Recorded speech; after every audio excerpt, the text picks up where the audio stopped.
Welcome to Not Milk Never Milk. Subscribe if you're lactose intolerant. You jump straight into acquiring fruits.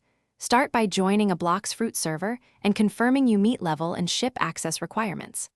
Once done, prioritize farming currency or experience so you can afford fruit rolls. Why this matters is simple. Rolls cost in-game money and time. Next, head to safe islands with lower-level mobs to farm 10k currency quickly, because a consistent income prevents wasted rolls. Make sure to invite a friend or crew to speed kills and reduce downtime.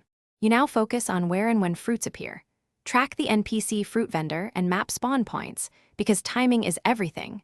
Fruit spawns and seller stock reset on predictable cycles. Once you know spawn windows, position yourself near spawn islands and clear mobs beforehand so you can roll immediately. Use multi-rolls with friends or saved funds to increase odds. The why is statistical.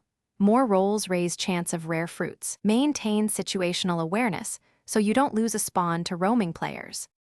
You finish by securing your new fruit and protecting it from theft. Grab the fruit immediately and teleport to a safe island, because losing it to another player ruins hours of work.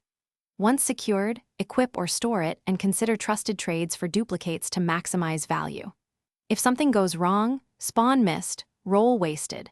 First check spawn timers and server lag, then reset servers or switch islands as needed. This troubleshooting step prevents repeated losses and keeps your progression steady.